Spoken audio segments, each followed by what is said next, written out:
Halo guys, kembali lagi di channel Surabi Hanut. Kami harap kalian yang menonton video ini selalu diberikan kesehatan.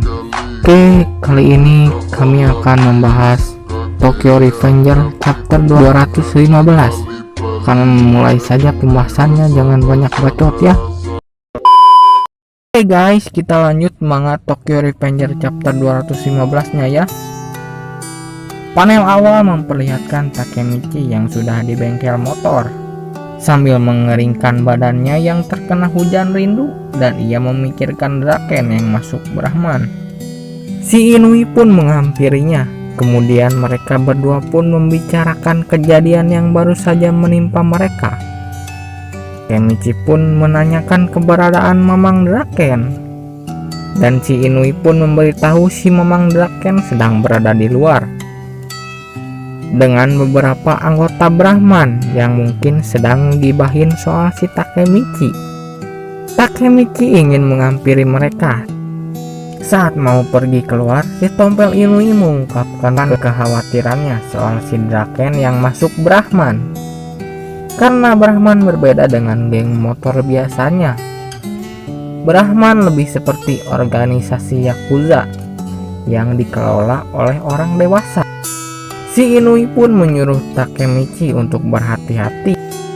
Saat Takemichi keluar, ia melihat Mang Draken memojokkan Mas Udud ke rolling door glosir Abang Suherman sambil mengatakan, "Kau tidak mendengarkanku, Akashi? Jika kau melibatkan Takemichi dalam kekacauan ini, aku tidak akan memaafkanmu. Jangan libatkan mantan anggota Toman dalam masalah ini." Si Takemichi pun menghentikan si Draken yang mengamuk. Ia pun menyuruh mereka berdua menjelaskan apa yang sebenarnya terjadi.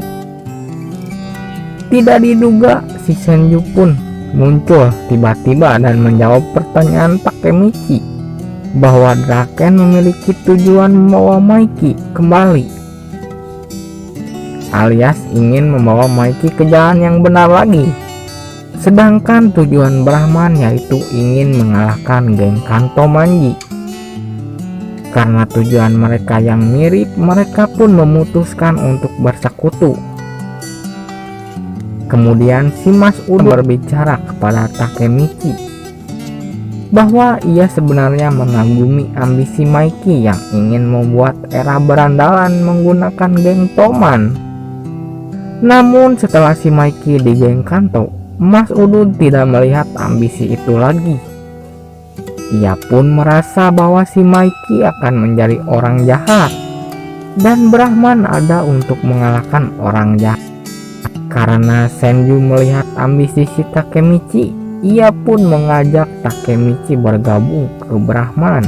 Saat Takemichi mempertimbangkan keputusannya, Mang Draken malah menolak dan mengancam jika mereka melibatkan Takemichi, maka Draken akan menjadi musuh Brahman. Si Senju pun marah dan mengajak gelut si Draken. Tapi si Hanagaki memanggil Draken dan ia menyatakan bahwa aku akan bergabung dengan Brahman. Draken pun terdiam. Si Akashi pun menghampirinya dan memberitahu jika Brahman ingin menghentikan geng Kanto, mereka pasti akan melawan Maiki, dan bersekutu dengan Takemichi serta Draken adalah pilihan terbaik untuk mengalahkan Maiki tanpa bertarung, karena mereka adalah orang kepercayaan si Beban. Si Draken pun menyetujuinya dan berkata ke si Takemichi, "Ingat, alasan kita bekerja sama dengan Brahman adalah karena tujuan kita yang sama." Ia pun memberikan salam selamat datang. Takemichi pun berkata, "Aku pasti akan membawa kembali Maiki." Si Senju pun memberikan payungnya ke si Takemichi. Sambil tersenyum, ia berkata bahwa sekarang Takemichi adalah babunya. Kemudian si Senju mengajak Takemichi ketemuan. di Harajuku jam 3 sore besok. Keesokan harinya, setelah si Takemichi sampai di tempat pertemuan, ada seseorang yang memanggil namanya. Orang itu memiliki wajah mirip si Senju, namun bedanya ia adalah seorang perempuan. Jadi apakah yang sebenarnya terjadi? Apakah wanita itu si Senju yang sedang mengcosplay? Belum ada yang tahu, karena cerita pun bersambung. Oke, cukup sekian yang dapat kami sampaikan di pembahasan kali ini. Seperti biasa, jika kalian suka dengan video kami, bisa diklik like dan subscribe-nya. Dan jika ada kritik atau saran, bisa tulis di kolom komentar.